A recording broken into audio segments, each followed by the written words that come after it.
I feel like this is one of these videos that has been long overdue. Something I've been thinking about doing for a very long time. I'm well aware of the situation.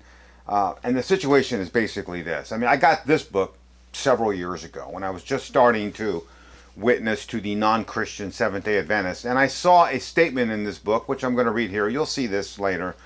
The most beautiful book ever written on the life of Christ, Library of Congress. The instant I read that, I know that's wrong. I know the Library of Congress. I know what they do. I know they don't endorse books. It was absolutely astounding. I am, like I said, I'm well acquainted with the Library of Congress. I'm a card-carrying researcher. I have been to the Library of Congress in excess of 20 times because I researched part of my thesis on Islam at the very Library of Congress.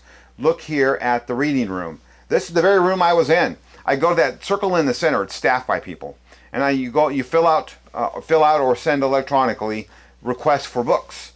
They'll either tell you, hey, go on one of those archways you see back there, and if you look closely, you'll see there's books back there in those archways.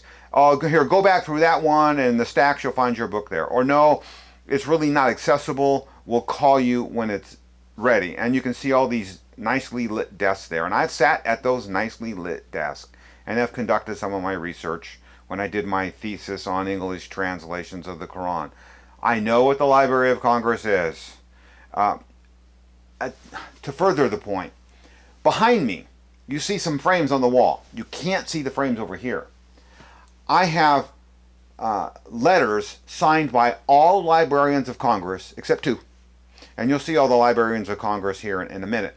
But I've been collecting their works. I want signatures of librarians of Congress and on Library of Congress letterhead. And that's what is behind me here, with the exception of the purple triangle, which that's going to be the topic of another video someday. So I know the Library of Congress does not provide book recommendations. The Library of Congress will show books and exhibits, and books that you and I probably would find distasteful sometimes, but that's why they do it. Here are these distasteful books that were written in this era on this topic, or here are these nice tasteful books written, but they don't recommend books. They've never done that.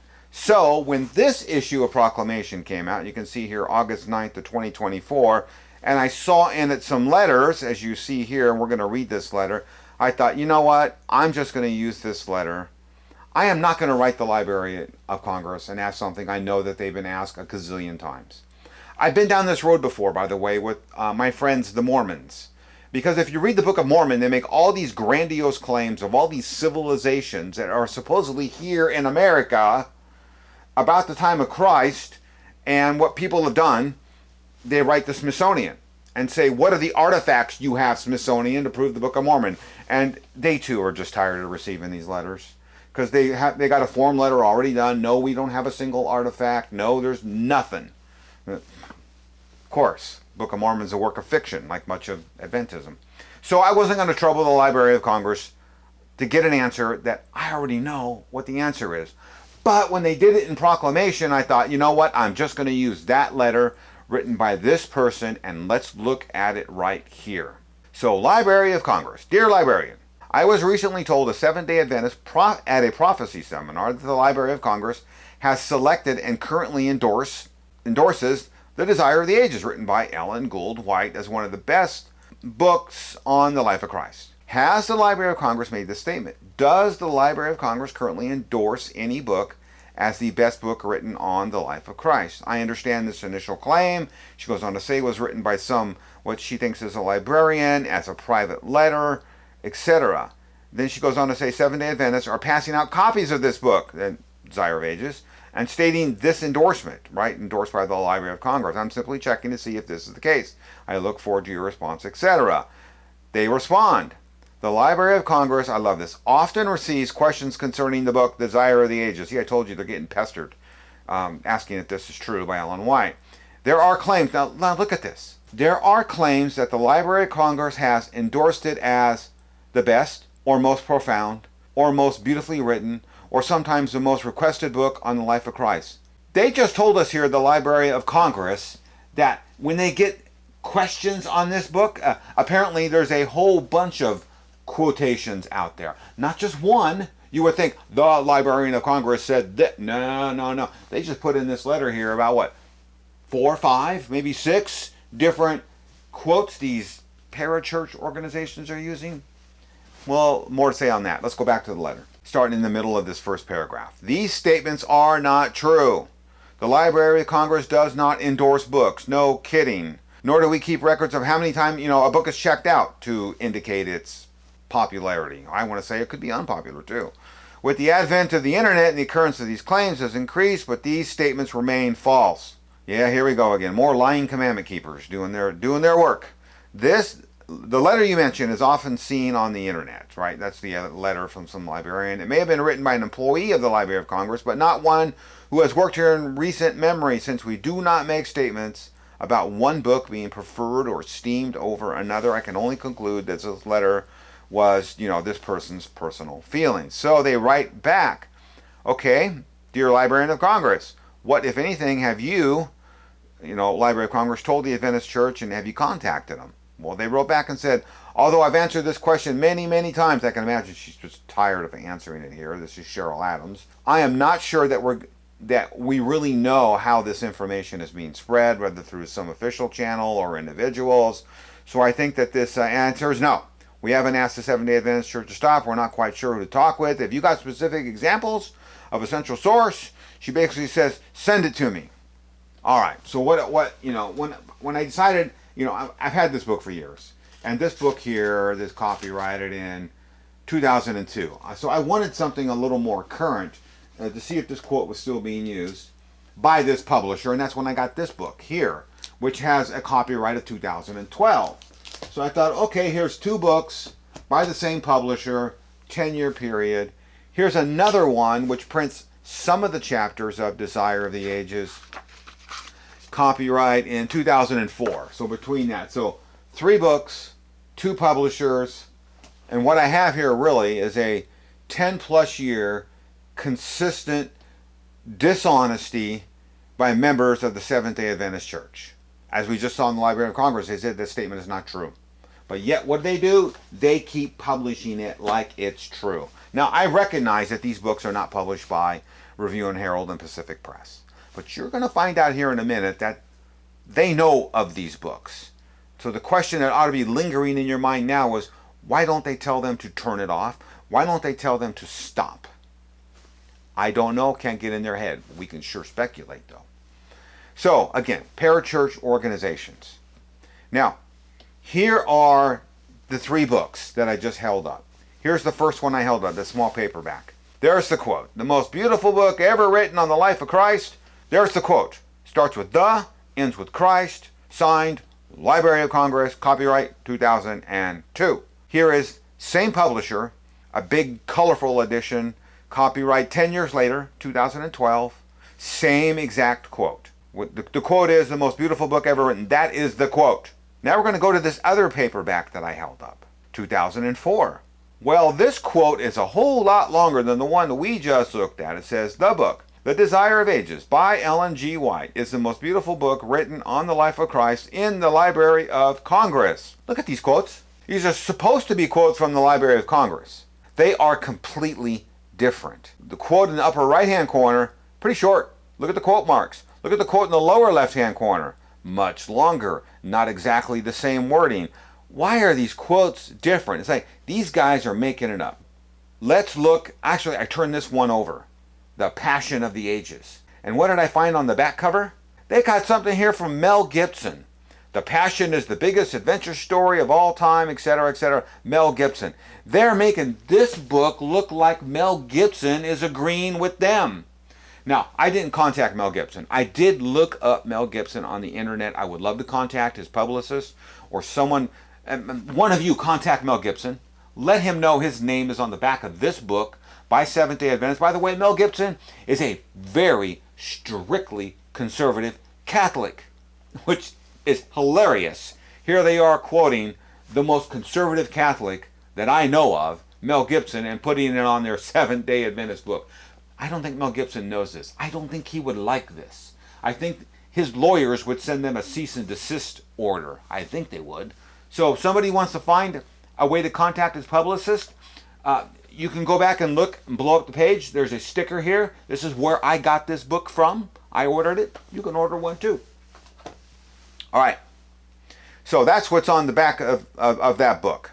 The Librarians of Congress. Let's look at them all right here. Here are the 14 Librarians of Congress. And by the way, look what I wrote in the middle of this slide. It is only the Librarian of Congress who's going to make official statements regarding anything about the Library of Congress. So when you see this quote in this book, if it's official, it's going to come from the Librarian of Congress. Here they all are. 14. Number 14 is the current Librarian of Congress. And all I want to know, Seventh-day Adventists, is which ones of these librarians made this so-called statement. Now, and if they would make this statement, by the way, they would do it on official Library of Congress letterhead, which, like I said, I've got all kinds of letters all around me here, signed by all of them, but two. What I got here, I got some extra letters. And just to show how the Librarian of Congress deals with the general public, even on the most mundane issues. And here's one here, Librarian of Congress, Archibald McLeish. This is from 1940. Here is a letter on Library of Congress letterhead, signed by him, where he makes a promise. Someone sent him a poem, and he's writing back in November of 1940 saying, you know, I'm kind of busy, but I promise when I get some time, I'm going to read your poem. Do you think if they would have endorsed this Ellen White book, it probably would be on letterhead? I think so. If that promise to read a poem made it on letterhead. Here's one by Librarian of Congress Quincy Mumford, written December of 1968. This one's kind of funny. Someone sent him a letter asking, hey, Mr. Mumford, send me an autographed picture of you. They want to keep an autographed picture. By the way, what else you don't know is in my rare book room right over here, I got all the pictures of all the Librarians of Congress. I think except maybe 3. So I got Mr. Mumford's signed autograph. This is what they were asking for here in 1968. He writes them back and says, sorry, well, I just can't do that. We just can't spare that expense for everybody who asks that, and sent them a letter back and does that. Last example I'm going to share is Librarian of Congress, a fairly recent one, James Billington, who in 1994, see, this is interesting. He was asked to serve on a board. And he writes this letter back and says, no, sorry, I can't serve on the board because I'm prohibited from portraying the Library of Congress because of my official position as promoting purposes for your board. Gee, don't you think that same kind of thing would happen for promoting a book by the Seventh-day Adventists, where the Librarian of Congress would probably write a letter much similar to this one that James Billington wrote in April of 1994. So this is what I thought to do. I thought, I'm going to write these two publishers, and I'm going to ask them some questions. Here we go. I am going to start with Harvest Time Publishers right here. They have a contact page. I'm going to read this to you. You're going to see the same one twice, so I'm just going to read this one to you. It says, hello. I have a Desire of the Ages published by Harvest Time Books and copyrighted in 2002. On the inside of the front cover is this statement, the most beautiful book ever written on the life of Christ, Library of Congress. Do you have a copy of that Library of Congress approval letter on your website for me to read? What is the date of this Library of Congress letter and who signed it? And then I hit the send message button. I get a confirmation the message was sent. And I waited almost a month and nothing. So what do? I went right back and did it again here on August 28th. I said, I'm following up this message, and I repeated the exact same message. I hit the send button, and I get once again a confirmation, yet your message has been sent. There we are again, August 28th. So what do I do next? Well, here we are, September 23rd. Now I'm done.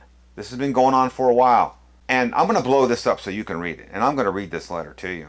Why will you not reply and defend your book, Desire of the Ages, and the statement by the Librarian of Congress, or Library of Congress?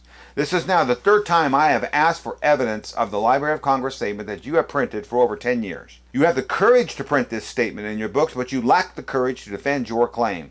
Given your silence, this can only mean there is no proof the Library of Congress said or wrote officially that the Desire of the Ages is the most beautiful book written in the life of Christ.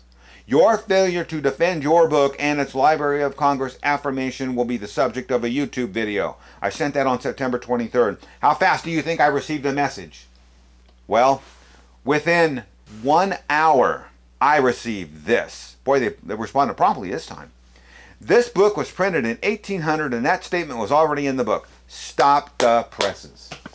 Do any of you know? This is Seventh-day Adventist book test time, quiz time. What was the date of the first edition of the Desire of Ages? You know what the date was? 1898. Here it is. Let's go back and look at that letter again now. Let's read that first sentence. This book was printed in 1800, and that statement was already in the book? And then weasel words here. We're just reprinting the book, so I don't know how to answer your question, but basically they send me, Adventists are such cowards.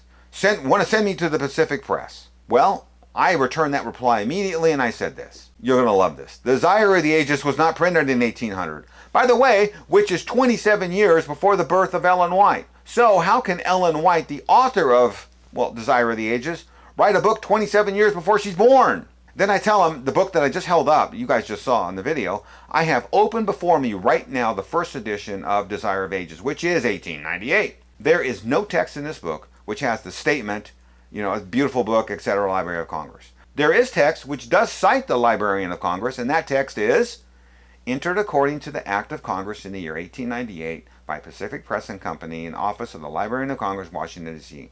So, your statement claiming an affirmation by the Librarian of Congress is not, it's not in the original 1898 edition. Your work, I told them, it's deceptive and it's dishonest.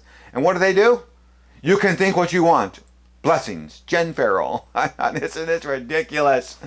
Harvest Time cannot defend, and these are the two Harvest Time books, right? 2002, 2012. What a ridiculous reply, right? Her reply was what? Oh, the Desire of the Ages, it was published in 1800, and we're just publishing what's in the book. Here's the book. They're a rocket scientist, and it was not 1800. And Ellen White's the author. So maybe we got another Ellen White miracle here. Maybe Ellen White wrote this book 27 years before she was born. Hey, I got it in print now from Harvest Time Books. What crazy knuckleheads. And I've looked in here. That statement is not in this book. Beautiful book by the Library of Congress. Let's go. What happens when I contacted this publisher? It actually went much better. And I think it was rather fruitful. Let's look here. So, Barbara, who I've been dealing with who I ordered this book from, by the way, straight off the website. And like I said, the sticker is on the cover. You can see where to get it from. I'm just going to read it here.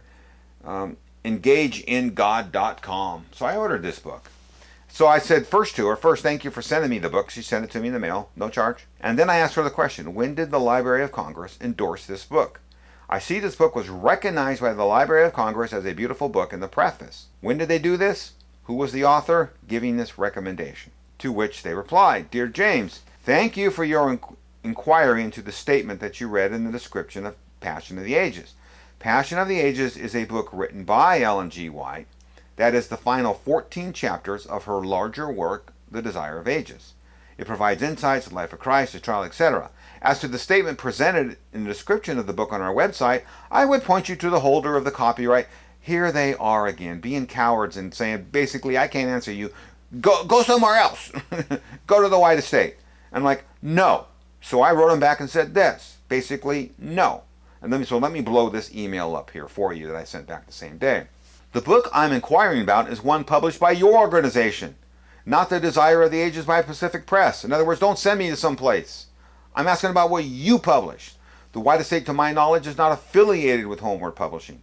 I would expect Homeward Publishing to know why they publish the statements in their book, and I do not expect the White Estate to answer for the actions of another organization. Here we are again. I have an original 1898 first edition, Desire of the Ages, and this book does not contain any text indicating any endorsement by the Library of Congress. Because this Library of Congress statement is not in the original 1898 Desire of Ages, it's clear it was added after 1898.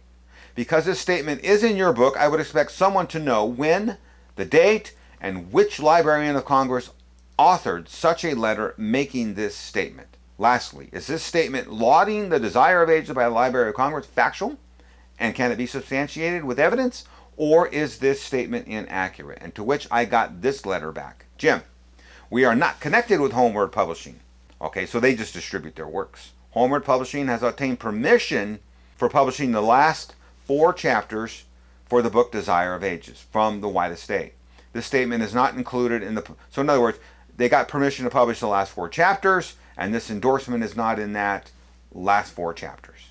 Point 4, they said. Read point 4 carefully, which I'm glad they put this in here. I personally contacted the E.G. White Estate 10 minutes ago and found out that this statement is apocryphal and is not correct. Mic drop moment right here, right? They know. They know. I've since removed it from my wife and I website. And 5, I want to thank you for bringing this to my attention, to which I had to reply, and I truly had to thank them for taking the time to follow up and providing the verification that this statement that we have seen in these books is completely not accurate. So one distributor, these guys that distribute this book, took the time to find out and got the answer from the White Estate, and that, no, it's a fake statement. It's not true. It's not false. The other publisher acted very Adventist.